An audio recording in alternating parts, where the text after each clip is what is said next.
As a man, I'm flesh and blood. I can be ignored, I can be destroyed, but as a symbol, I can be incorruptible. I can be everlasting.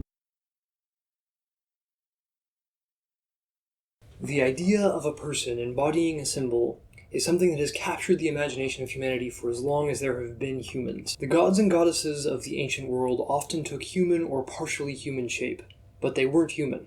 Each deity represented a domain that they ruled over, acting as representations of either natural phenomena, like the sky, the Nile, or thunder, or as more abstract concepts like war, beauty, and knowledge. These figures are more than just individuals like you and me. Instead, in a sense, they are what they represent. That's what makes a character into an archetype. Now, there are many great videos out there already talking about what archetypes are and how Joseph Campbell and Carl Jung formulated them and kind of how they think about the ideas of archetypes. So I'm not going to do that. What this video is about is what one accomplishes by telling stories that use archetypes, and the difference between archetypal characters and more grounded, realistic characters. But first, let's justify the title of this video. The idea that superhero stories are basically our modern-day myths is an idea that's thrown around on the internet a lot these days, and it's worth delving into. So, most mythology doesn't have a strict canon. The most obvious example of this is how the Romans basically just took the Greek myths and filed the serial numbers off of them and changed some major elements to accommodate their culture. But even on the smaller scale, the myths were difficult to codify. A story or a myth could be told a lot of different ways depending on the person telling it.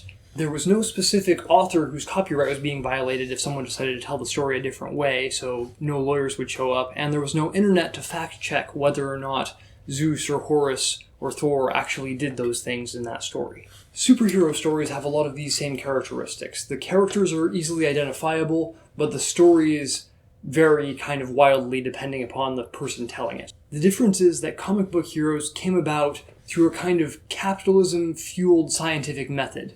Instead of developing naturally through a storytelling culture as part of a shared societal identity, comic book heroes were designed to sell comics, or sometimes as propaganda, like early Captain America comics.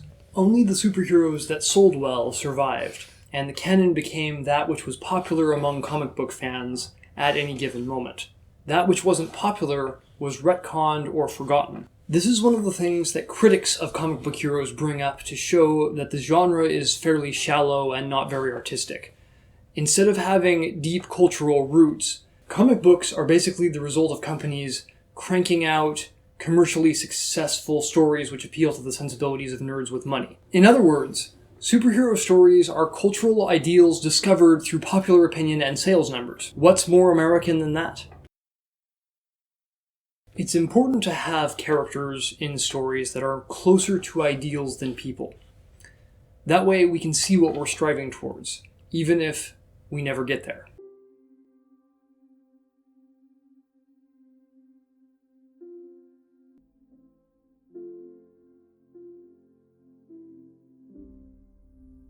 Children learn how to operate in the world by observing what people do around them, piecing together how to live their own lives from the examples of others. Adults do the same thing, but hopefully with more sophisticated methods. The trick is that real people are complicated and disappointing.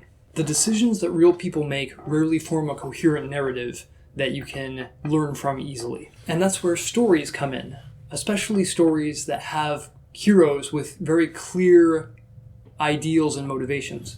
One of the main reasons why superheroes are so popular is because they are easily understood and analyzed.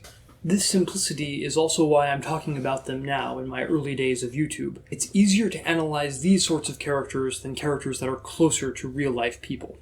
Which leads me to...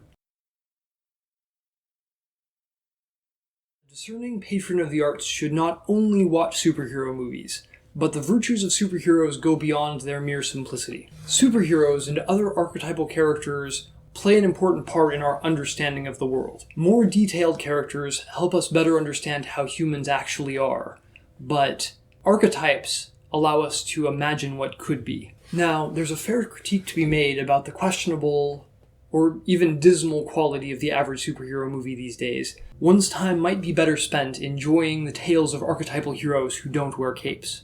No capes! There are plenty of stories in other genres that have heroes that are more symbolic than literal, after all. But I find other advantages in comic book style stories.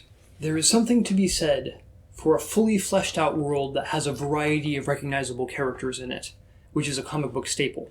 It's also fun to take superheroes out of their normal environments and place them in situations that wouldn't make sense for other characters. It makes sense to say something like, wouldn't it be cool if Iron Man time traveled to Victorian London and made steampunk armor with Victor Frankenstein? On the other hand, saying, wouldn't it be cool to see Atticus Finch defend an astronaut in an alien court would be stupid and borderline heretical.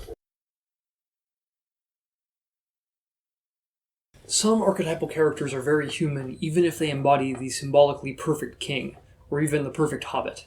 Oftentimes, idealistic and symbolic characters who also have human flaws and failings are the most compelling characters, and I'm excited to make videos about these characters in the future.